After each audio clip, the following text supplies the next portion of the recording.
नाज़िमा बुखारी साहिबा प्रोग्राम में थी, आपने उनको सुन लिया। मरियम औरंगज़ेब अभी प्रेशर कर रही थी, आपने देखा कि किस नोयत की उन्होंने जो है इल्ज़ामात का जवाब दिया है और किस नोयत की उन्होंने बातें की हैं। एक तो उन्होंने कहा जी कि बिलावल भुट्टो जो हैं सियासी नफरत नहीं फैलाएं, वो जनाब मोहतरमा शहीद बेनज़ीर भुट्टो के साहबजादे हैं, COD साइन कर रखा है, कुछ उसकी ज़रा कहने कि उसको ज़रा मलूज़ खातिर रखें, ये जनाब वो कह रही थी।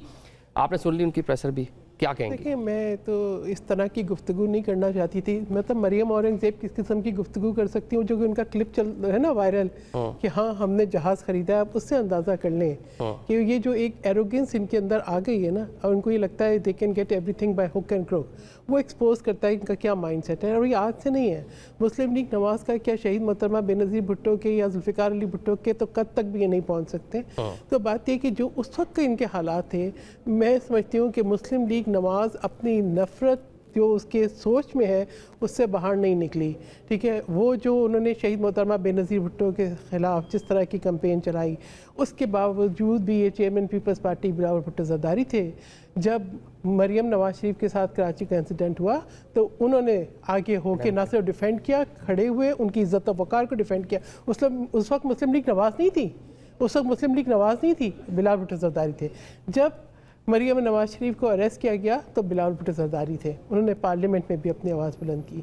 शहबाज शरीफ साहब को अभी ये बात कर रही थी नाज़िमा बुखारी के जी वज़ीर ख़ारजा, भाई वही वज़ीर ख़ारजा थे जो अभी मार्का हक, ये वो कहते हैं वो ब्लैकमेलिंग करती है Pakistan peoples party, GB government blackmailing से ली है। यही वज़ीर ख़ारजा थे जो मार्का हक के बाद बयानिया इस हुकूमत का लेके दुनिया भर में कहते हैं, जो ये कहते हैं ब्लैकमेलिंग। देखें, बात ये है, इनको तो 10 साल के बाद याद आया कि जी हमने तो पुल नहीं बनाए, हमने तो मेट्रो बस लानी थी, हमने तो मोटरवे बनाना था। आज याद आया इलेक्शन के वक्त में, इनको भूल गया था कि पहले इनकी हुकूमत थी, इन्हीं का वजीर आजम था, इनको कुछ याद नहीं रहा, इनको अभी भी याद है। ये जो कह रहे हैं ब्लैकमेलिंग, FCR का खात्मा किसने किया? पाकिस्तान पीपल्स पार्टी ने। डेवलपमेंट किसने की? पाकिस्तान पीपल्स पार्टी ने। हकूक किसने दिए? गंदम की सब्सिडी किसने दी? पाकिस्तान पीपल्स पार्टी ने। आईनी असेंबली किसने दी? पाकिस्तान कानून साज असेंबली पाकिस्तान पीपल्स पार्टी ने।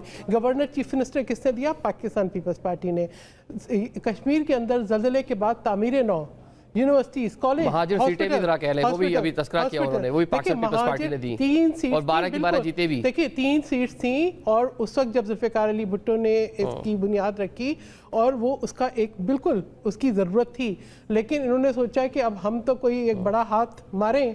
अब उसके बाद उन सीटों को जिस तरीके से इन्होंने एक्सप्लॉइट किया, देखिए मैनोवर्ड, मैनिपुलेटेड और रिग्ड इलेक्शन को आप अपनी फतह समझें। मैं समझती हूँ कि इलेक्शन कमीशन, अच्छा मुझे ट्रांसमिशन शो जो है वो क्लोज करने की जब बढ़ना है, मुझे जल्दी से बता दें, ये पूरे जो इल्ज़ामात देख रहे हैं, GB इलेक्शन में एक गर्मा गर्मी शुरू हुई, कश्मीर इलेक्शन में तो इस नहज पे पहुँच चुकी है कि अल्टीमेटम दिए जा रहे हैं, वफाक में जो इत्तेहाद है कब तक चलता नजर आता है? मुझे लग रहा है कि पंजाब हुकूमत का अब जो टारगेट है वो मियाँ शहबाज शरीफ की हुकूमत है। अच्छा। और वो उनके पैरों से कारपेट खींच रहे हैं। वज़ीर आज़म साहब कहीं खामोश हैं।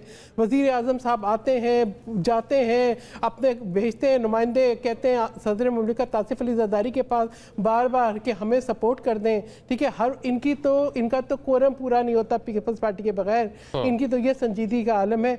अब जो इनकी अपनी काबीना जो गीत गा रही है एक के बाद एक, तो ये मैं समझती हूँ कि ये वो लोग हैं जिनको आप 2008 में सीटें ऑफर करें तो ये काला कोट पहन के चले जाते हैं। ये वो हैं कि मीटिंग पहले से तय हो तो ये कैंसिल कर देते हैं। ये आज भी उसी फ्रेम ऑफ माइंड में है कि आप इनको सपोर्ट कर दो, इनको वजीर आजम बना दो, तब भी इनके अंदर की जो नफरत और जो बुग़्ज़ है वो कहीं नहीं जाएगा। आपस के भी झगड़े और सियासी जमातों से भी झगड़े। मतलब अगर पाकिस्तान पीपल्स पार्टी को याद है कि COD के बाद भी जो है यूसुफ गलानी साहब प्राइम मिनिस्टर थे और मियाँ साहब काला कोट पहनकर सुप्रीम कोर्ट चले गए थे। चलें अब देखते हैं जो 74 नंबर है पाकिस्तान पीपल्स पार्टी के पास, हुकूमत की सबसे बड़ी इत्तेहादी सियासी जमात है। इन इलेक्शन के बाद जो एक गर्मा गर्मी हुई है किस जानिब बढ़ेगी? आज आपने ट्रांसमिशन देखी, मजमूई तौर पर ओवरऑल जो कहने के पोलिंग का अमल था वो जारी रहा और जो 8 सीटें मुजफ्फराबाद की थी और साथ साथ 12 सीटें जो महाजिर सीटें थी, वोटर निकले हैं।